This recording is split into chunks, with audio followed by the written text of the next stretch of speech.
आवाज़ विशेष कार्यक्रम में आपका स्वागत है। और विशेष में इस समय हम आपसे भेंट करवा रहे हैं नागपुर के म्योर मेमोरियल हॉस्पिटल के संचालक और सेक्रेटरी मिस्टर विलास शेंडे साहब से, और उनके साथ इस समय जो कि ये कोरोना का संकट काल चल रहा है और इस समय हम अपने स्वास्थ्य सेवाएं देने वाले सारे कर्मियों को योद्धा कहे जा रहे हैं, उन्हीं योद्धाओं से इस समय बात करवाएंगे। हमारे साथ है सिस्टर काजल और सिस्टर प्रतीक्षा, इनसे भी ये बातचीत करेंगे। लेकिन बातचीत हम लोग शेंडे साहब से शुरू करते हैं।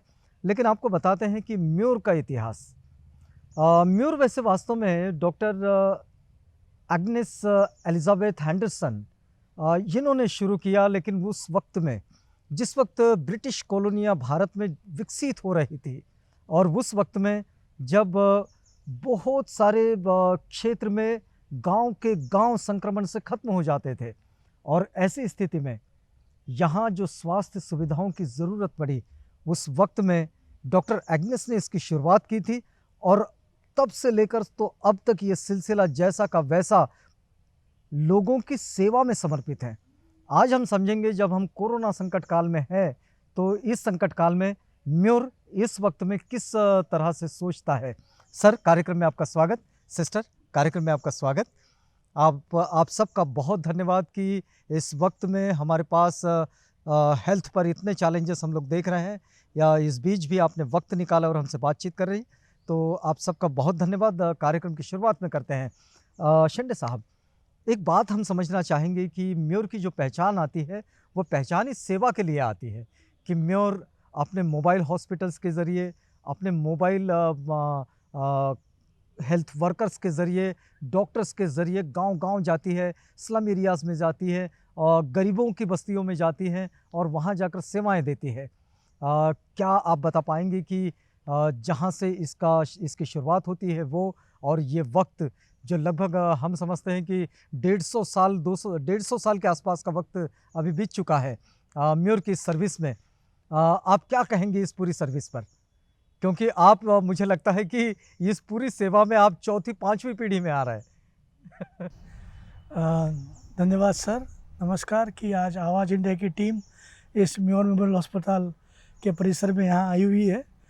और विशेषतः आज के इस परिप्रेक्ष्य में जब सभी जगह पर पेंडेमिक का सिचुएशन छाया हुआ है और कोरोना के संकट से हम सभी लोग जूझ रहे हैं, हम लोग सभी लोग उसमें एक तरह से किस तरह से इस चैलेंज को स्वीकार किया जाए और इस चैलेंज के लिए कैसी अपनी सेवकाई दी जाए, इस पर हम लोग सब आज लगे हुए हैं। विशेषतः आज हम जिस परिप्रेक्ष्य में बात करने वाले हैं वो परिचारिका प्रशिक्षण और नर्सिंग ट्रेनिंग जो म्योर हॉस्पिटल के द्वारा दी जाती है, वो मुख्य परिप्रेक्ष्य है।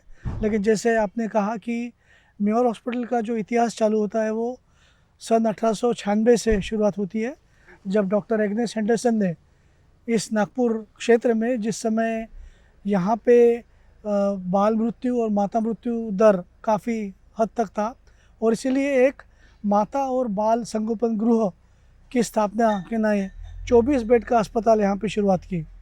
और 26 जून 1896 से यहाँ पर इस परिसर में इसकी शुरुआत हुई, और तब से अब तक म्योर अस्पताल। क्या हॉस्पिटल जब शुरू हुआ तभी नर्सिंग भी शुरू हो चुका नहीं, था? नर्सिंग के लिए थोड़ा समय लगा। नर्सिंग का ट्रेनिंग 1924 से स्टार्ट हुआ। मतलब पहले सिर्फ माता और बाल संगोपन का प्रसूति गृह जैसा एक काम करता था, और 1924 से जब देखा कि नर्सिंग की आवश्यकता है, कई लोग वहाँ पे, पहले आपको जैसे जानते हैं कि पहले जो डिलीवरीज होती है वो घर घर में ही होती थी और दाई लोग डिलीवरी घर में करती थी, लेकिन एक प्रशिक्षित रूप से, और जिन बातों के कारण डिलीवरी होती थी लेकिन बाल मृत्यु दर और माता मृत्यु दर काफ़ी हद तक रहा करता था।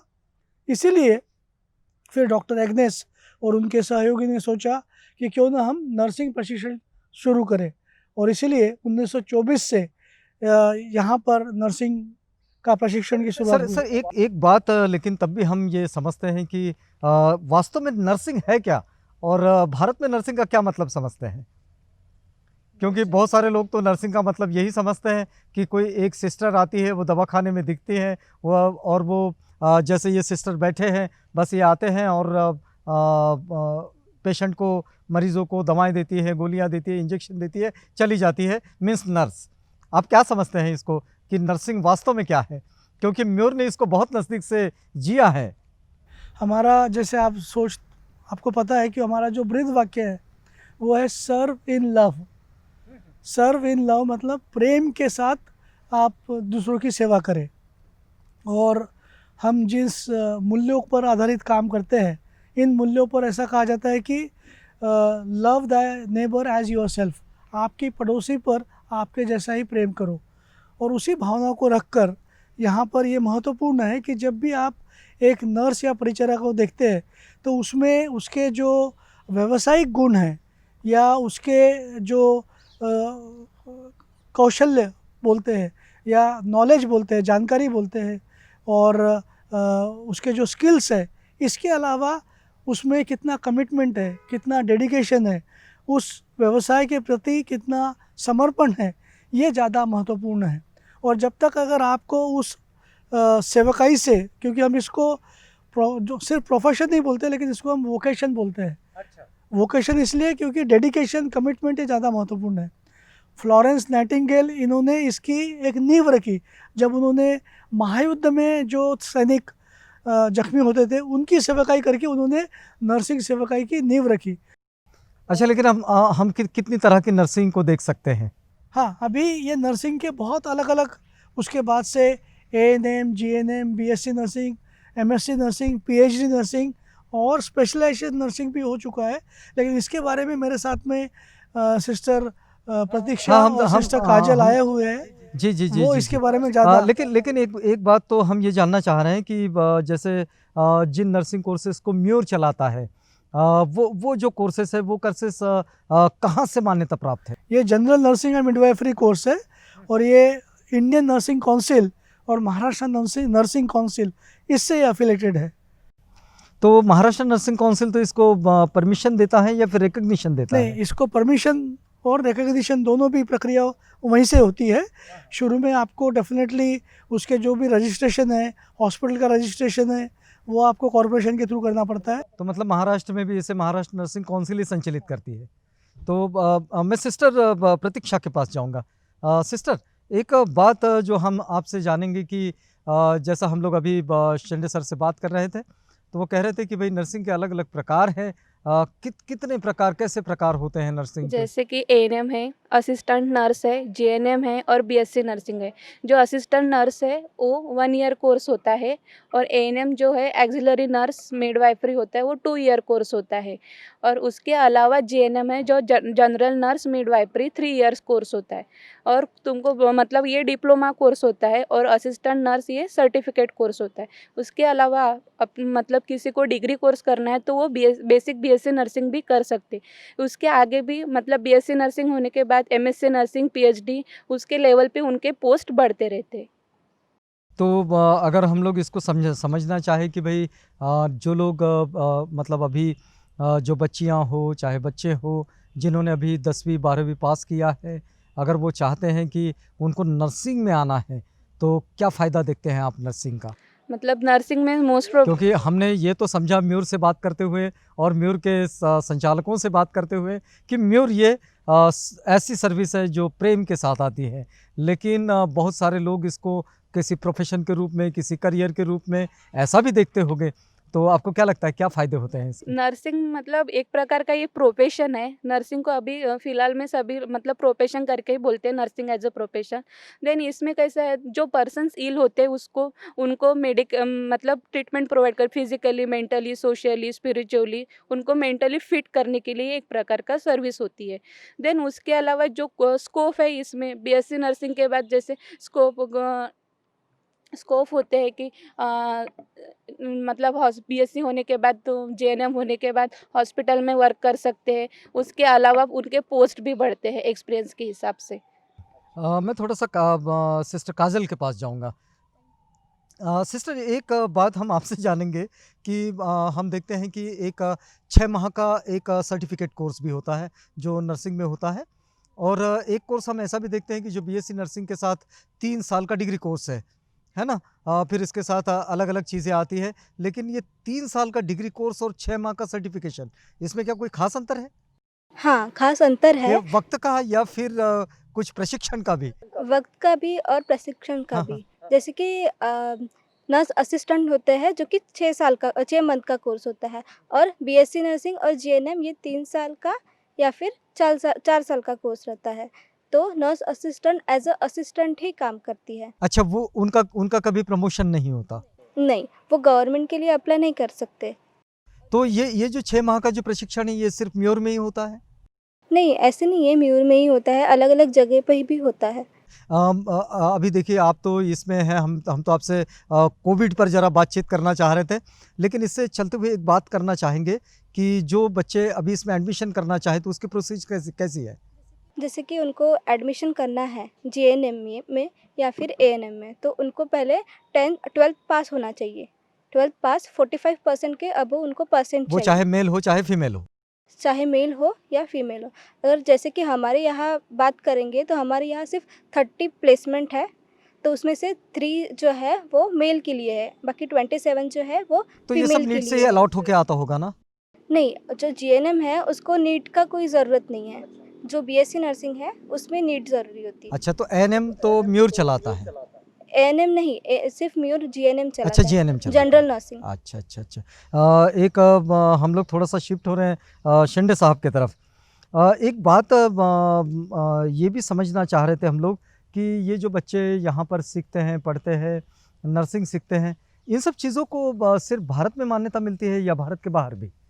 क्या आपकी ये जानकारी है? नहीं, आज general nursing and midwifery, GNM और बीएससी नर्सिंग, एमएससी नर्सिंग, इनके लिए तो ये जो क्षेत्र है ये पूरे ऑल ओवर द वर्ल्ड, दुनिया में किसी जगह। और आज हम देख रहे हैं कि पैंडेमिक सिचुएशन में कितना शॉर्टेज हो रहा है नर्सिंग का। नर्सिंग, पैरामेडिकल स्टाफ, डॉक्टर्स, इनका बहुत शॉर्टेज है और इसीलिए ऑल ओवर द वर्ल्ड इनको स्कोप है, प्रोवाइडेड उनको प्रॉपर डिग्री होना चाहिए और डिग्री के बाद में एक एक्सपीरियंस हो। उसके बाद में उसके लिए कुछ परीक्षाएं उनको देनी पड़ती है, स्पेशली अगर उनको यूरोप, यूके या अमेरिका में जाना है तो इंग्लिश लैंग्वेज के जो कोर्स होते हैं वो इंग्लिश लैंग्वेज के कोर्स और इंग्लिश लैंग्वेज की एक जो एग्ज़ाम रहती है जैसे IELTS, ये पास होना पड़ता क्या है। इंडियन नर्सिंग को मान्यता है? उसकी डिमांड है? हाँ हाँ, मतलब ये इंडियन नर्सिंग का कोर्स करने के बाद अगर वो IELTS पास होते हैं, वो पास होने के बाद फिर उनको वहाँ जाना पड़ता है और वहाँ पर भी एक कंप्यूटर बेस्ड वो टेस्ट लेते हैं पहले। वो कंप्यूटर बेस्ड टेस्ट आपको पास करना पड़ता है, नॉर्मली उसके 2-3 अटेम्प्ट वो देते हैं। वो अगर आप पास हो गए तो फिर वहाँ आपको बुला लिया जाता है और वहाँ पे जाकर फिर वहाँ पर नहीं, भी नहीं, एक नहीं, 6 महीने के हम ये अंदर समझना चाह रहे थे कि क्या इंडियन नर्सिंग जो है इसकी डिमांड विदेशों में है? हाँ, बिल्कुल है, हुँ। बिल्कुल है। सिस्टर प्रतीक्षा, हम आपसे ये समझना चाह रहे हैं कि आपने जैसे अभी तो आप यहाँ प्रशिक्षक भी हैं, आप इन सारे जो परिचारिकाएं हैं इनको प्रशिक्षण भी देते हैं, एक टीचर के रूप में काम करते हैं, लेकिन आपका अपना भी वर्क एक्सपीरियंस भी है आपके पास। हम आपसे ये समझना चाह रहे थे कि अभी हम लोग कोरोना के संकट काल में हैं, आपके पूरे प्रशिक्षण के दौरान आपको इस तरह के संक्रमणों से किस तरह से इस तरह के संक्रमण को टैकल किया जाता है, ये तो आपने सीखा होगा। क्या हमारे दर्शकों के साथ आप शेयर करना चाहेंगे? मतलब जो जनता के लिए हो, मतलब जिसका टेक्निकल बात दूर हो गई, लेकिन जनता के लिए मार्गदर्शन हो कि संक्रमणों से कैसे बचा जाता है, संक्रमणों को कैसे टैकल किया जाता है? जैसे कि ये कोरोना अभी पैंडेमिक डिसीज़ हो गया है, एक प्रकार का वर्ल्ड वाइड हो गया है। तो ये कम्युनिकेबल डिसीज़ है, एक पर्सन से दूसरे पर्सन को फैलता है वायरस के थ्रू। तो इसके लिए अपने को जैसे कि मतलब बोला है कि मास्क वियर करो, हैंड वॉशिंग करना चाहिए प्रॉपर, या तो कहीं टच कर जहाँ पे कोई प्लेस पे सराउंडिंग एरिया में तुम टच कर रहे हो तो वहाँ पे आपको हैंड वॉशिंग मस्ट है। तो ये मास्क वियर और हैंड वॉशिंग और अपना डिस्टेंस मेंटेन करना बहुत ज़रूरी है। ये एक गाइडलाइन है और ये सब फॉलो करने से अपन कोरोना से थोड़ा बच सकते हैं। अच्छा, एक बात और भी आपसे समझेंगे कि नर्स की सिर्फ नर्स की ही भूमिका होती है या फिर नर्स के अलावा नर्स की कोई और भूमिका भी होती है? हाँ, नर्स की बहुत सारी भूमिकाएं क्योंकि होती है। आपका अलग-अलग तरह से टैकल करते हैं आप पेशेंट्स को। आप तो एक तो वर्किंग में भी है, आप बच्चों को पढ़ा भी रही है, आप हॉस्टल में भी रहती है, तो इन सब चीज़ों को आप कैसे समझ रहे हैं? जैसे कि नर्सिंग एक अलग अलग तरह का होता है। जैसे कि मेरा रोल है कि मैं टीचिंग करती हूँ। उसके अलावा कोई साइकेट्रिक नर्स होती है, कम्युनिटी हेल्थ नर्स होती है, या तो मिलिट्री नर्स होती है, स्कूल हेल्थ नर्स होती है। सबका अलग अलग रोल होता है। जैसे कि साइकेट्रिक नर्स है, साइकेट्रिक नर्स एक प्रकार के वो पेशेंट को डील करते हैं एज अ फैमिलियर रिलेटिव जैसे ट्रीट करना पड़ता है। एक साइकेट्रिक मतलब पेडियाट्रिक में ट्रीट कर रही है बच्चों को, तो एक लाइक मदर ऐसे ट्रीट कर, ऐसा अलग अलग रोल होता है। डिपेंड पड़ता है वो कौन से एरिया में वर्क कर रही है। आपके पास में ऐसा कोई अनुभव है कि कोई बच्चा बहुत पहले से आपके पास इलाज के लिए जुड़ गया और वो अभी तक आपके साथ जुड़ा हुआ है? पेशेंट तो नहीं बोल सकते, बट स्टूडेंट्स ऑलमोस्ट है। अच्छा, स्टूडेंट ऑलमोस्ट है। ऑलमोस्ट है। सिस्टर काजल, हम आपसे ये बात समझना चाहेंगे कि जैसे इस समय में ये पैंडेमिक चल रहा है और पैंडेमिक में ये जो हमारे हेल्थ वर्कर्स हैं इनकी जो ज़िम्मेदारी है वो बहुत ज़्यादा बढ़ जाती है। आप यहाँ पर वैसे म्योर में अभी इस वक्त तक इसे कोविड हॉस्पिटल तो नहीं बनाया गया है, लेकिन यहाँ पर जो पेशेंट आ रहे हैं उनमें भी कई बार ऐसा हो सकता है कि कोई कोरोना से संक्रमित हो, हमें पता ना हो, उसका टेस्ट करने के बाद पता चलेगा। तो ऐसी स्थिति में अगर एक सिस्टर के एक परिचारिका के संपर्क में यदि कोई कोरोना का पॉजिटिव पेशेंट आ जाए, तो ऐसे में आप कोविड-19 के इस विषाणु के साथ आप लड़ते हुए कैसे प्रभावित हो सकते हैं? क्योंकि ये एक बड़ा प्रश्न सबके साथ में खड़ा होता है, क्योंकि इस युद्ध में आप सबसे बड़े योद्धा हैं। फर्स्ट ऑफ ऑल तो हम लोग कैसे, अगर पेशेंट आता है तो टेस्ट के बाद ही हमको पता चलता है कि वो कोविड-19 वाला पेशेंट है करके। तो हम लोग ज़्यादा से ज़्यादा डिस्टेंस मेंटेन करेंगे, हैंड वॉश करेंगे, मास्क वियर करेंगे। लेकिन जब पता नहीं है तब क्या करते हैं आप? जब पता नहीं है तो क्या करेंगे, हम लोग जैसे नॉर्मल बिहेव कर रहे हैं पेशेंट के साथ वैसे ही करेंगे। तो आपको क्या लगता है कि ये कैसे आपको प्रभावित कर सकता है कोविड-19? हेल्थ को, हाँ, मतलब कोविड-19 कैसे प्रभावित कर सकता है ये विषाणु नर्सेस के हेल्थ को? नर्सेस को हेल्थ को अफेक्ट कर सकता है, क्योंकि हम लोग डायरेक्ट पेशेंट के साथ कांटेक्ट कर रहे हैं। डॉक्टर कैसे आते हैं, मेडिसिन प्रिस्क्राइब करते हैं, देख के चले जाते हैं, बट नर्सेस ऐसी होती है कि जो 24 आवर पेशेंट के साथ रहती है, उसको ट्रीटमेंट देती है। तो ज़्यादा से ज़्यादा नर्सेस को अफेक्ट करता है डिसीज़। अच्छा, शिंदे साहब, ये आपने बहुत ज़्यादा वक्त दिया है हमें। हम आपसे चलते-चलते एक बात ज़रूर जानना चाहते हैं कि यदि म्योर के पास में अगर कोविड के मैनेजमेंट की जिम्मेदारी आती है, या फिर म्योर के जो मोबाइल हॉस्पिटल जो है और मोबाइल वैन जो है वो तो गांव में जा रही है, आप कैसा समझ रहे हैं कि कोविड को कैसे मैनेज किया जा सकता है, कोविड को कैसे टैकल किया जा सकता है इस पूरे संक्रमण को, या फिर म्योर किस भूमिका के साथ इस पूरे संक्रमण को टैकल करने का सोच रही है? ये जो संक्रमण है, ये पैंडेमिक सिचुएशन है, ये मतलब एक अनविद इसमें आए हैं, हम लोग प्रिपेयर्ड नहीं थे, और ये सभी कुछ एक्सपेरिमेंट बेसिस पे चल रहा है। वैसे संक्रमण तो हमेशा ऐसे ही आते हैं। वर्ल्ड वाइड ये एक्सपेरिमेंट पे चल रहा है। जी जी। पहले क्या होता था कि कुछ डिजीज़ पहले हुआ करते थे, बाद में वो किसी जगह आते और लिमिटेड रीजन में वो ये हुआ करते थे, जैसे प्लेग हुआ, ये हुआ। लेकिन ये वर्ल्ड वाइड है, और इसका इवन अभी लस भी अभी तक आई हुई नहीं है, उस पर भी एक्सपेरिमेंट चल रहा है। और जिस तरह का ट्रीटमेंट प्रोटोकॉल है, वो प्रोटोकॉल इम्यूनिटी कैसे बढ़ाए, उसके ऊपर ये सभी लोग प्रयोग करते हुए इसके ऊपर काम कर रहे हैं। तो फिर आपके जो मोबाइल वैन जो जा रहे हैं वो किस तरह का? वो तो हम पूरा जो प्रिकॉशन है, जो अभी सिस्टर ने बताया, वो सब प्रिवेंटिव मेजर्स लेकर ही हम लोग जनरल पेशेंट को देख रहे हैं। और वो मोबाइल के द्वारा स्लम एरिया में, विलेजेस में हम लोग कर रहे हैं। यहाँ पर क्योंकि फ़िलहाल में हमारे पास में नॉन कोविड पेशेंट्स है, स्पेशली डिलीवरीज हमारे अभी भी हो रही है, और अगले 1 महीने तक यहाँ पर डिलीवरी प्लान है, इसलिए हमने अभी तक यहाँ पर कोविड के पेशेंट नहीं लिए हैं। लेकिन जिस तरह का अभी दबाव बढ़ रहा है, जिस तरह से बेड्स कम पड़ रहे हैं, इसलिए अभी हम इस पर विचार कर रहे हैं और सोच रहे हैं कि कैसे अगर कोविड चालू करना है तो कोविड अगर चालू करना है, कोविड के पेशेंट लेना है, तो फिर बाकी के जो पेशेंट्स हैं उनको हैंडल करना, उनके लिए एक सेपरेट तो फिर जनरल पेशेंट्स के लिए कैसा हाँ, ये आइसोलेशन बहुत बनाएंगे मुश्किल आप? होने वाला है, बहुत चैलेंजिंग है और उसी के लिए हमको थोड़ा सा समय लग रहा है। दूसरा जो हमारे पे सामने चैलेंजेस है वो है ह्यूमन रिसोर्सेज की, डॉक्टर्स की कमी, नर्सेस की कमी, पैरामेडिकल स्टाफ की कमी है, कुछ इंफ्रास्ट्रक्चर जैसे oxygen line, central line oxygen system, PPE kits और बाकी मॉनिटर्स, पल्स ऑक्सीमीटर, वेंटिलेटर, ये सब चीज़ें जो है थोड़ा सा आपका जो फैसिलिटीज़ है वो फैसिलिटीज़ भी थोड़ा इम्प्रूव होना चाहिए, क्योंकि नॉर्मली क्या रहता है कि माइल्ड और मॉडरेट जो पेशेंट होता है ये बाकी चीज़ें तो उसको दवाइयाँ है, जो प्रोटोकॉल है इम्यूनिटी के लिए उसको जो कुछ करना है, स्टीम लेना है, वो सब चीज़ें तो करता है, लेकिन उसको जो साइडलाइन फैसिलिटीज़ है, टॉयलेट है, फूड है, ये एक अच्छा प्रोवाइड हो।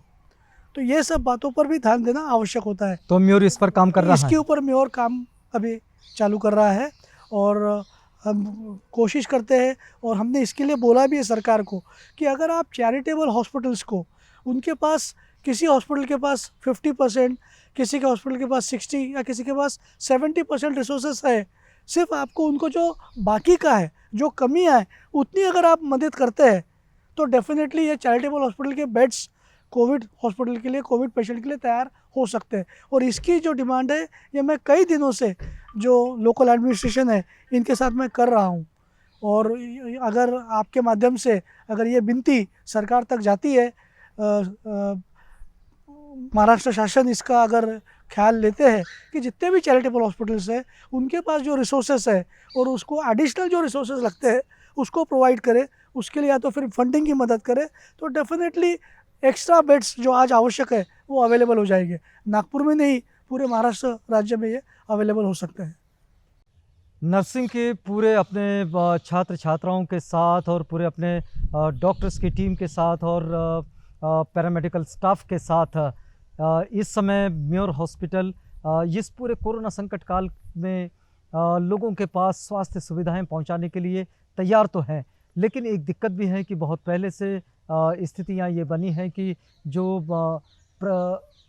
गर्भवती महिलाएं हैं और उनके प्रसूति की जो व्यवस्था है उसके लिए पहले से डेट्स दिए हुए हैं, और ऐसी स्थिति में अगर कोरोना के संक्रमित पेशेंट को इधर शिफ्ट कर दिया जाए तो दिक्कत खड़ी हो जाएगी, और इसलिए बड़ी पेशोपश में है। लेकिन शिंदे साहब का ये मानना ज़रूर है कि कोरोना के इस संकट काल में हम कोविड-19 के हेल्थ मैनेजमेंट के लिए निश्चित रूप से म्योर का इस्तेमाल कर सकते हैं, लेकिन इसके लिए इंफ्रास्ट्रक्चर को थोड़ा और दुरुस्त करने की ज़रूरत है, इसमें और थोड़ा व्यवस्थाएं ठीक करने की ज़रूरत है, क्योंकि जो पेशेंट पहले से जो नॉन कोविड है उन लोगों को कहाँ शिफ्ट किया जाए, उनको कैसे मैनेज किया जाए, इसकी भी एक पुख्ता व्यवस्था बनानी होगी, और ये बड़ी ज़रूरी चिंता है। और उनकी ये भी मान्यता है कि जो यहाँ की स्थानीय जो व्यवस्थाएं हैं, जो यहाँ का स्थानीय प्रशासन है, वो भी इस बात को समझने का प्रयास करें कि हम किस तरह से इन चीज़ों को मैनेज कर सकते हैं। लेकिन शिंदे साहब, आप हमारे साथ आए, हमसे बातचीत की, सिस्टर प्रतीक्षा, सिस्टर काजोल, आप सब हमारे साथ आए और उनसे बातचीत की। इस पूरी व्यस्तता में आपका बहुत धन्यवाद।